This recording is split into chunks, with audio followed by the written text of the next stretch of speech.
ओम शांति। 10 फरवरी 2025 के ईश्वरीय महावाक्य पहले सुनते हैं मुरली के मुख्य पॉइंट्स।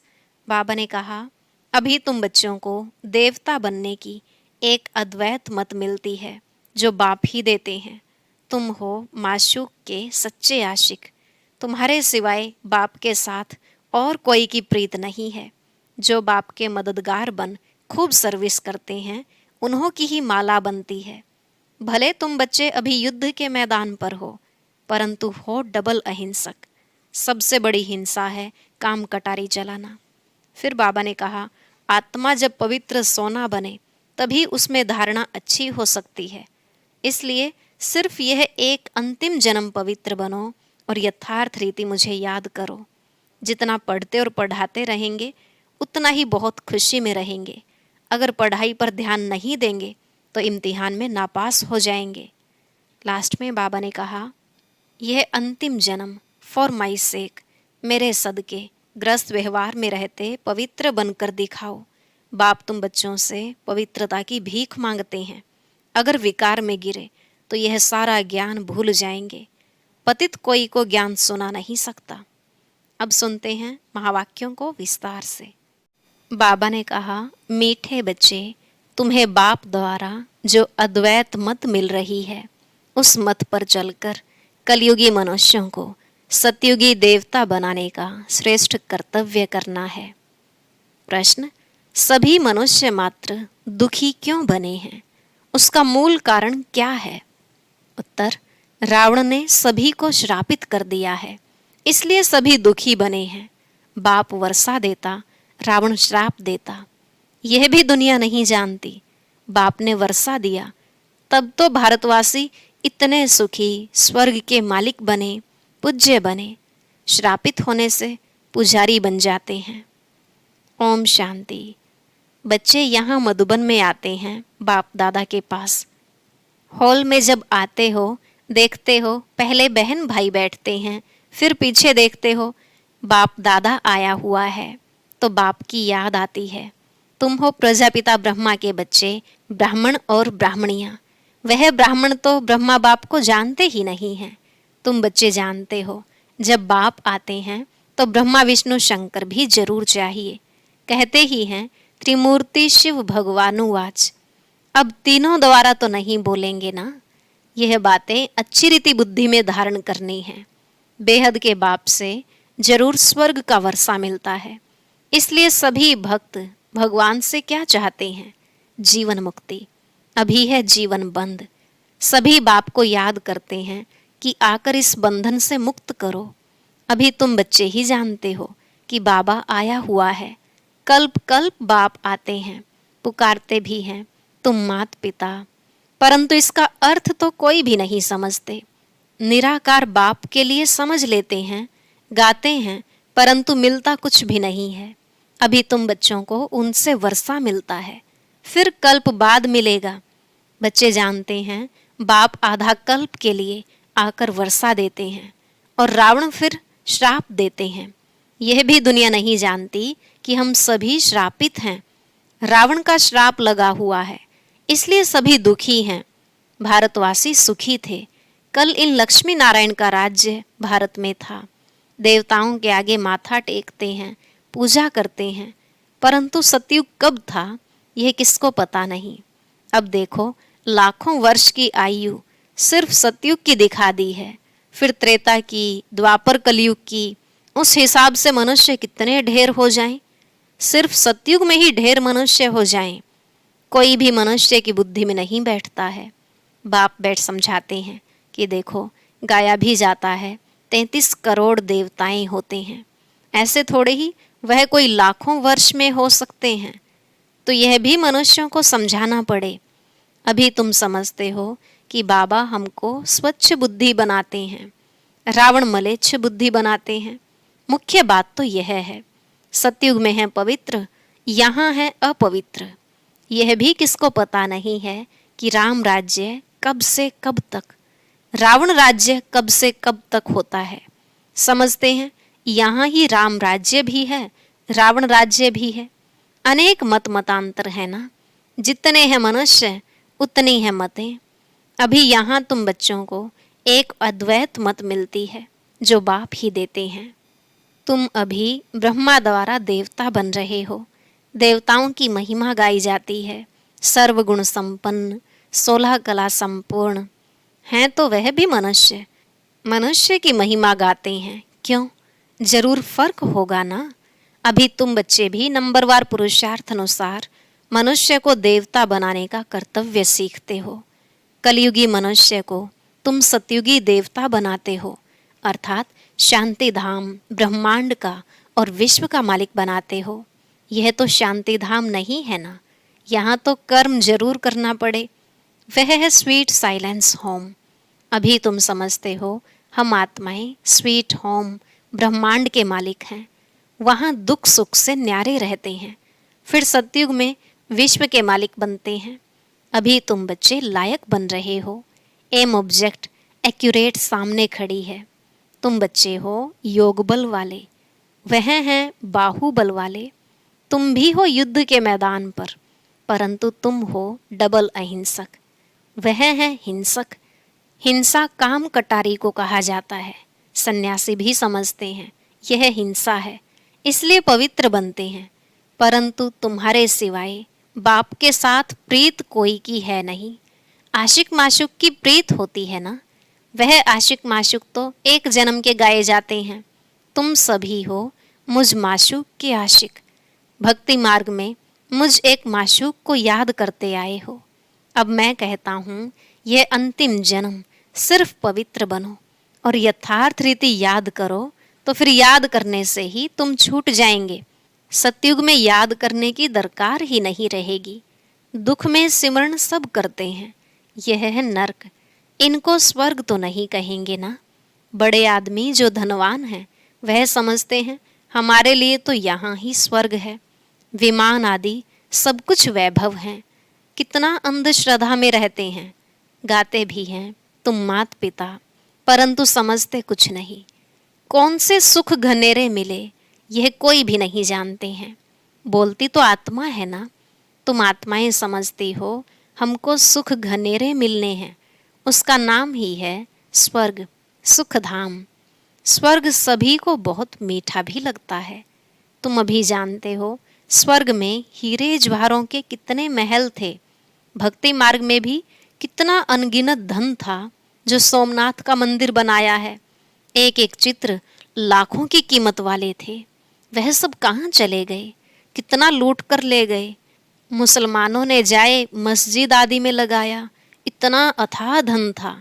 अभी तुम बच्चों की बुद्धि में है हम बाप द्वारा फिर से स्वर्ग के मालिक बनते हैं। हमारे महल सोने के होंगे। दरवाजों पर भी जड़ित लगी हुई होगी। जैनियों के मंदिर भी ऐसे बने हुए होते हैं। अब हीरे आदि तो नहीं है ना जो पहले थे। अभी तुम जानते हो हम बाप से स्वर्ग का वर्षा ले रहे हैं। शिव बाबा आते भी भारत में ही हैं। भारत को ही शिव भगवान से स्वर्ग का वर्षा मिलता है। क्रिश्चियन भी कहते हैं क्राइस्ट से 3000 वर्ष पहले भारत हेवन था। राज्य कौन करते थे यह किसको पता नहीं है। बाकी यह समझते हैं भारत बहुत पुराना है, तो यही स्वर्ग था ना। बाप को कहते भी हैं हेवनली गॉड फादर, अर्थात हेवन स्थापन करने वाला फादर। जरूर फादर आए होंगे तब तुम स्वर्ग के मालिक बने होंगे। हर 5000 वर्ष बाद स्वर्ग के मालिक बनते हो। फिर आधा कल्प बाद रावण राज्य शुरू होता है। चित्रों में ऐसा क्लियर कर दिखाओ जो लाखों वर्ष की बात बुद्धि से ही निकल जाए। लक्ष्मी नारायण कोई एक नहीं, इन्हों की डायनेस्टी होगी ना। फिर उन्हों के बच्चे राजा बनते होंगे। राजाएं तो बहुत बनते हैं ना। सारी माला बनी हुई है। माला को ही सिमरण करते हैं ना। जो बाप के मददगार बन बाप की सर्विस करते हैं उन्हों की ही माला बनती है। जो पूरा चक्र में आते हैं पूज्य पुजारी बनते हैं, उन्हों का यह यादगार है। तुम पूज्य से पुजारी बनते हो तो फिर अपनी माला को बैठ पूजते हो। पहले माला पर हाथ लगाकर फिर माथा टेकेंगे, पीछे माला को फेरना शुरू करते हैं। तुम भी सारा चक्र लगाते हो, फिर शिव बाबा से वर्षा पाते हो। यह राज तुम ही जानते हो। मनुष्य तो कोई किसके नाम पर, कोई किसके नाम पर माला फेरते हैं, जानते कुछ भी नहीं। अभी तुमको माला का सारा ज्ञान है और कोई को यह ज्ञान नहीं। क्रिश्चियन थोड़े ही समझते हैं कि यह किसकी माला फेरते हैं। यह माला है ही उन्हों की जो बाप के मददगार बन सर्विस करते हैं। इस समय सब पतित हैं। जो पावन थे वह सब यहाँ आते आते अब पतित बने हैं। फिर नंबरवार सब जाएंगे। नंबरवार आते हैं, नंबरवार जाते हैं। कितनी समझने की बातें हैं। यह झाड़ है, कितने टाल टालियाँ मठ पंथ हैं। अभी यह सारा झाड़ खलास होना है। फिर तुम्हारा फाउंडेशन लगेगा। तुम हो इस झाड़ के फाउंडेशन। उसमें सूर्यवंशी चंद्रवंशी दोनों हैं। सतयुग त्रेता में जो राज्य करने वाले थे उन्हों का अभी धर्म ही नहीं है, सिर्फ चित्र हैं। जिनके चित्र हैं उन्हों की बायोग्राफी को तो जानना चाहिए ना। कह देते फलानी चीज लाखों वर्ष पुरानी है। अब वास्तव में पुराने ते पुराना है आदि सनातन देवी देवता धर्म। उनके आगे तो कोई चीज हो नहीं सकती। बाकी सब 2500 वर्ष की पुरानी चीजें होंगी। नीचे से खोद कर निकालते हैं ना। भक्ति मार्ग में जो पूजा करते हैं वह पुराने चित्र निकालते हैं, क्योंकि अर्थक्वेक में सब मंदिर आदि गिर पड़ते हैं, फिर नए बनते हैं। हीरे सोने आदि की खानियाँ जो अभी खाली हो गई हैं वह फिर वहाँ भरतू हो जाएंगी। यह सब बातें अभी तुम्हारी बुद्धि में है ना। बाप ने वर्ल्ड की हिस्ट्री ज्योग्राफी समझाई है। सतयुग में कितने थोड़े मनुष्य होते हैं, फिर वृद्धि को पाते हैं। आत्माएं सब परमधाम से आती रहती हैं।